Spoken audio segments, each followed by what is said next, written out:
To the first part of Super Sunday then. Manchester United travel to Bournemouth, they're 15th in the Premier League table, but Ruben Amorim insists they can still attract the biggest names to Old Trafford. Darren, is he right? I'm not so sure. And listen, I'm here to be honest about what my opinion is. I'm not so sure. At the moment, you look at Man United, they're still a huge club, but there are other clubs that provide the opportunity for players to play in the elite European competition at the moment.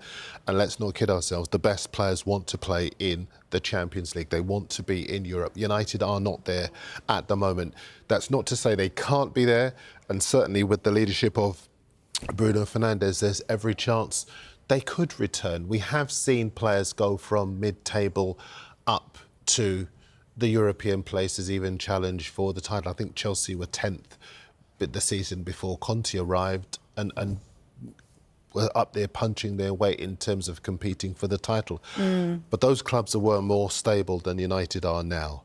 And that's the big problem they have. Also, Amorim himself has said, look, I'm not going to go for stardust. I'm going to go for players that fit into my system. Okay. And those players might not necessarily be A-list names, but they'll be the sum of the parts that I need for my club. So it does remain to be seen what direction their transfer business will take this summer.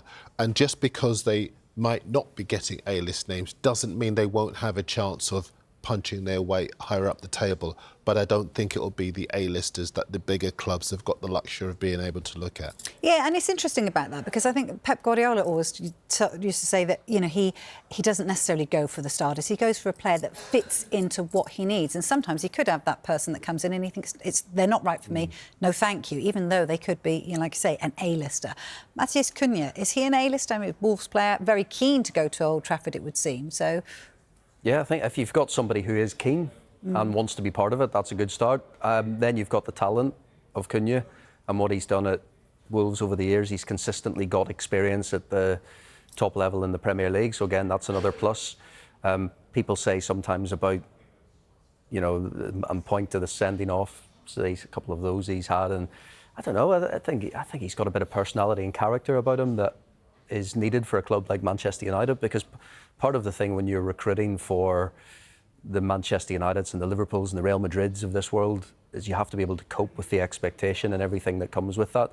To me, he comes across as a player who can do that. He seems to have a very strong character. I think that's come across, and certainly I'm only judging this by a couple of interviews I've done with him over the years, and I came away very impressed by the way he talked and the way he saw football, and you know, only really judging it on that, but combined with what he's done on the pitch and the experience in the Premier League, I think all of those things come together. I can see it as a really shrewd signing, especially in an area of the pitch, and you think of Amorim's system, that he would fit in nicely, and I think Bruno Fernandes a lot of the time when he does come across as frustrated is maybe because the team's not quite clicking, and quite often maybe to him it feels like he is doing a lot of it on his own. Well, this is another very exciting attacking talent that may just take the pressure off him as well. So I can see that being a really shrewd, smart signing.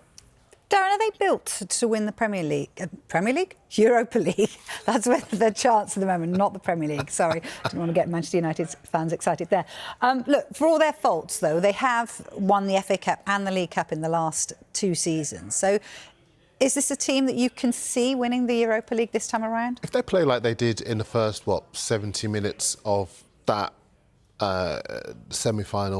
quarter-final tie, yes. If they play as they did in the subsequent 20-25 minutes, no. But then if they can regain the fire that they finished that tie with, yes. So that's a kind of shortened way of saying it depends which Manchester United turn up. And the problem with their season is that you just don't know. Bournemouth could become the 6th Premier League team to complete the double over them this season. Now, you've got to go back to the 1930s for the last time that many teams kicked Manchester United around. And that's the problem that they have. They've got the individual quality in that team, in that squad even. But in terms of the defensive collective responsibility and discipline, that's not there. In terms of the goal-scoring power, that certainly isn't there. And that's why this summer is such a crucial one for Manchester United as a club. Not just Amorim, United in terms of their direction as a club. You talk about that Lyon game. I mean, is that a platform, do you think, for Ruben Amorim? Because sometimes you need a moment, don't you, as a manager or anything, any walk in life where you go, take us back to that moment, you know, what was going through their minds. You know, it was an extraordinary night, you know, for the neutrals just watching. It was a magnificent game to watch, actually, the ebb and flow. So is that perhaps the platform that Amorim needs now to say to his players, you are capable of this? Yeah, because a moment like that can galvanise a squad. Yeah. It can just give players the belief that actually this is going in the right direction. Some good can come of this, and it's also very good for when you think of the build-up to the Lyon tie, with everything that went on with Onana and Matic and all of those kind of things. It's also a way that kind of helps build an us v them scenario that all managers want to build, and all champions over the years and all teams that have won big trophies have had. Yeah. They've had that air of invincibility about them, and maybe Manchester United are a long way off that, but I think a moment like that can just, you know, give them that belief, give them that energy. I mean, it will help if they go on and win the trophy, but even if they don't, and what they do in the summer is crucial, but if they pull all that together with a smart summer building and maybe a positive end of the season, then who knows, it can change. We've seen Darren mention some of the examples. Things can change quickly season by season. I wonder how many of their players would be in a team of the year. I'm not sure many would make it, you'd have to say, but Ian Laderman in the Mail has gone sort of one better, hasn't he, and said that actually Bruno Fernandes should be deserves to be the player of the season for the Football Writers Award. What are your thoughts on that? I like this piece because it does what all good columnists, and Ian's one of the best, do, that they make you think, they make you consider it. And he says, look, the player of the season generally tends to come from the teams that have won something, but he believes, in his opinion, it's about influence. I'll just read you a little bit of his piece. He says, I always think there's one thing that sets great players apart from very good ones. It's levels. It's much easier to play well in a team that's on a good path. Much harder to keep your levels high when teammates are letting theirs fall. And that's the argument on which he builds this column. And he's right to say that Fernandes has maintained a really good level and been a real leader in a side where the numbers have been horrific for Manchester United this season. So there is a case to be made for him. Set against that, it's hard to make that case against Salah, who has been pivotal in Liverpool winning only their second Premier League title in 35 years. And he's had the most goals and assists in a 38-game season.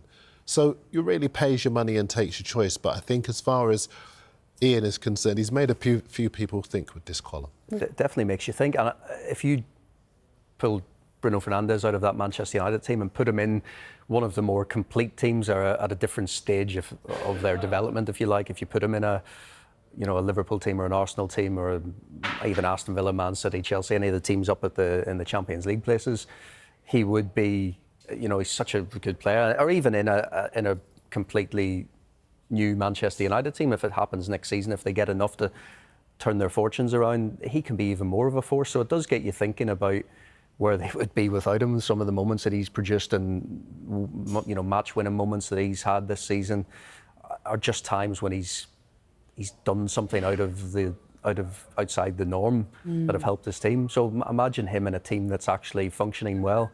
That could be a scare, and that's when he maybe will actually win the awards. But I think in this case, Darren's made a good point. You always find, as much as you consider someone like him, you always feel bad if you don't actually think, you don't give it to someone like Salah, given the numbers that he's racked up this season, and his team's about to win the league. If Salah doesn't win it this year, he'll think, what do I have to do to win this award? Yeah. It just would be crazy for my money. In a word, and I mean a word, Manchester United, Europa League, are they going to win it? No. That was a word. I'll give you a word as well. Yes or no? I think it'll be either Manchester United or Spurs. I think the way they see it... That's more than one word. That is. So I can't. No. What, who knows? What, Vicky? Yes. See, and look at me. How well do I behave? One word I said, and I do one word. My family are watching. They're all Manchester United fans, so I better say yes.